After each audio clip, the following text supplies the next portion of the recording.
Assalamualaikum warahmatullahi wabarakatuh. Dalam video kali ini, aku akan mempresentasikan materi produk kreatif kewirausahaan bab 5 tentang media promosi.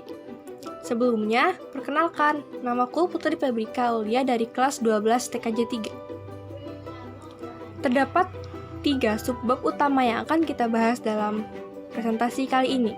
Yang pertama, produk dalam pemasaran. Kedua, media promosi. Dan yang ketiga, strategi pemasaran. A. Produk dalam pemasaran. 1. Aspek yang dikenalkan dalam pemasaran.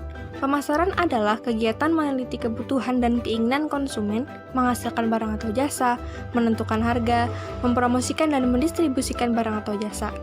Berikut beberapa aspek pemasaran yang bisa diterapkan untuk meningkatkan kesuksesan dalam berwirausaha.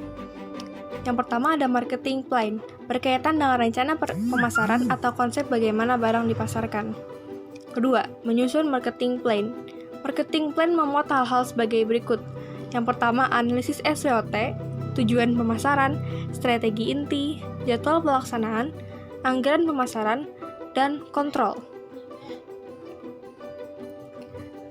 C. Analisis SWOT adalah metode perencanaan strategis yang digunakan untuk mengevaluasi kekuatan, kelemahan, peluang, dan ancaman dalam suatu spekulasi bisnis. Yang terakhir ada konsep AIDA plus S, merupakan singkatan dari A. Attention atau perhatian, I. Interest, minat, D. Desire, keinginan, A. Action, tindakan, dan S. Satisfaction atau kepuasan. Artinya, kita dapat menarik perhatian masyarakat sehingga membuat masyarakat membeli produk yang kita jual, lalu memberikan rasa puas terhadap barang yang dibelinya, karena rasa puas konsumen akan memberikan dampak yang baik untuk perkembangan produksi ke depannya. E. Efisiensi pemasaran yang dapat menentukan harga jual. Maksudnya adalah seberapa besar pengorbanan yang harus dikeluarkan dalam kegiatan pemasaran menunjang hasil yang bisa didapatkan dari kegiatan pemasaran tersebut. 1. Biaya pemasaran menunjukkan bagian dari pembayaran konsumen yang diperlukan untuk menutup biaya yang dikeluarkan dalam proses pemasaran. 2. Saluran pemasaran adalah jejak perpindahan barang dari satu produsen ke konsumen. A. Saluran distribusi langsung atau zero stack channel. B. Saluran distribusi satu tingkat atau one stack channel. C. Saluran distribusi dua tingkat, two stack channel. Dan yang D. Saluran distribusi tiga tingkat, three stack channel.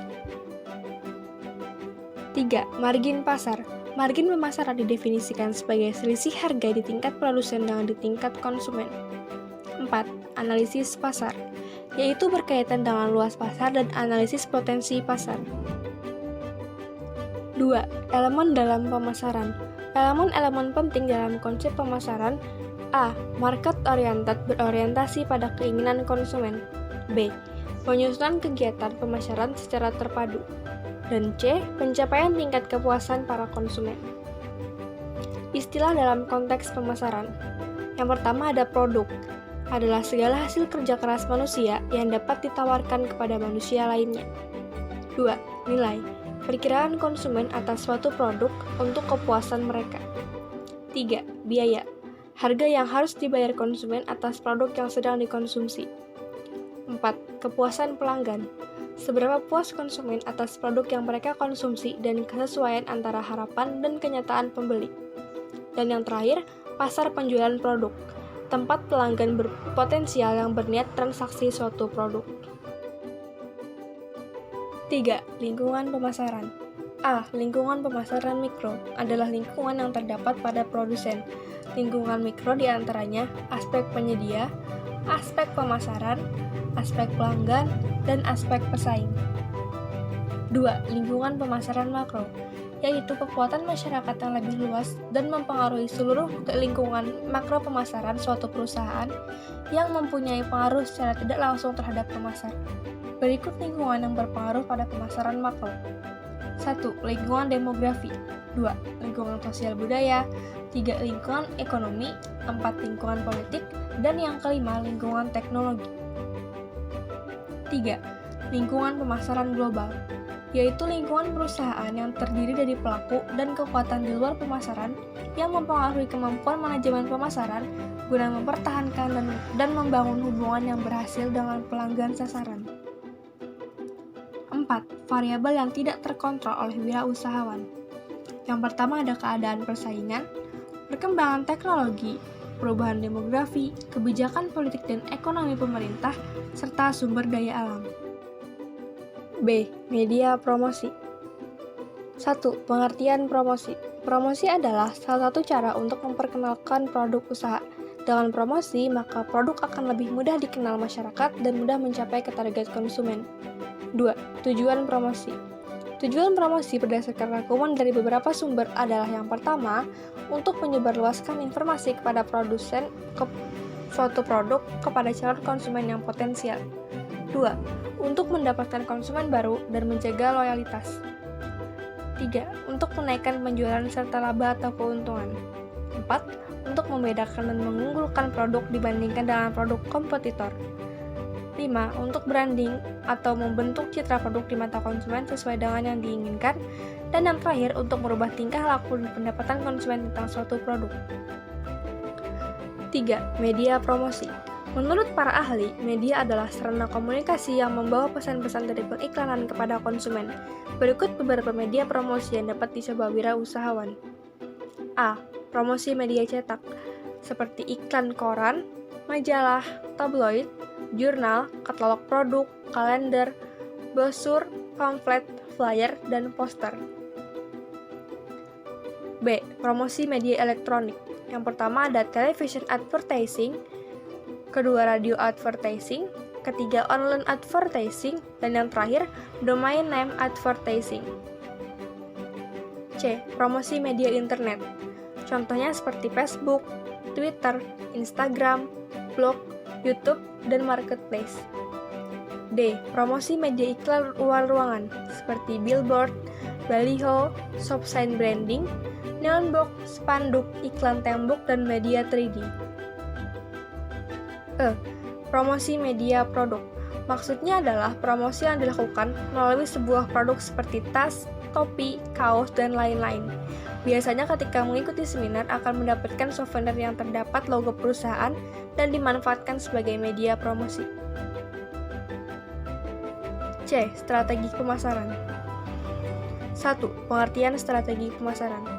Menurut Philip Kotler, pengertian strategi pemasaran adalah suatu mindset pemasaran yang akan digunakan untuk mencapai tujuan pemasaran, di mana di dalamnya terdapat strategi rinci mengenai pasaran sasaran, penetapan posisi, bauran pemasaran, dan budget pemasaran. Menerapkan strategi pemasaran diawali dengan menganalisis secara keseluruhan dari situasi perusahaan. Pemasar harus melakukan analisis SWOT, di mana ia menilai kekuatan, kelemahan, peluang, dan ancaman perusahaan secara keseluruhan. 2. Fungsi strategi pemasaran. Meningkatkan motivasi untuk melihat masa depan. Koordinasi pemasaran yang lebih efektif, merumuskan tujuan perusahaan, dan pengawasan kegiatan pemasaran. 3. Tujuan strategi pemasaran. Yang pertama, untuk meningkatkan kualitas koordinasi antar individu dalam tim pemasar. Kedua, sebagai alat ukur hasil pemasaran berdasarkan standar prestasi yang telah ditentukan. Ketiga, untuk meningkatkan kemampuan dalam beradaptasi bila terjadi perubahan dalam pemasaran. Dan yang keempat, sebagai dasar logika dalam mengambil keputusan pemasaran. 4. Faktor penyebab terjadinya perubahan strategi pemasaran. A. Siklus dalam hidup produk. B. Tingkat persaingan perusahaan di pasar. Dan C. Keadaan ekonomi. 5. Konsep strategi pemasaran. Yang pertama ada segmentasi pasar. Kegiatan membagi pasar menjadi kelompok pembeli yang terbedakan dengan kebutuhan, karakteristik, atau tingkah laku berbeda yang mungkin membutuhkan bauran pemasaran terpisah. 2. Market positioning. Perusahaan harus punya pola spesifik untuk mendapatkan posisi kuat dalam pasar. 3. Market entry strategi adalah strategi perusahaan untuk bisa masuk pada segmen pasar tertentu. 4. Marketing mix strategi. Kumpulan dari beberapa variabel yang telah digunakan perusahaan untuk mempengaruhi tanggapan konsumen. Dan yang terakhir, timing strategi, pemilihan waktu dalam melakukan pemasaran dan persiapan produk ke pasar. 6. Jenis strategi pemasaran. Yang pertama ada direct selling, strategi di mana penjual akan menjual langsung produk kepada konsumen. Kedua, ada earned media, strategi membangun kepercayaan masyarakat dan image baik di sosial media. Ketiga, ada point of purchase, strategi yang menempatkan material marketing di dekat produk yang sedang dipromosikan. Dan yang terakhir ada internet marketing, strategi promosi dengan media internet. Finish, terima kasih telah menyaksikan video ini sampai selesai. Semoga poin-poin penting dalam video ini dapat tersampaikan dengan baik. Jika terdapat kesalahan dalam penulisan kata ataupun pengucapan, mohon dimaafkan. Jangan lupa komen, like, serta subscribe video ini. And see you later. Assalamualaikum warahmatullahi wabarakatuh.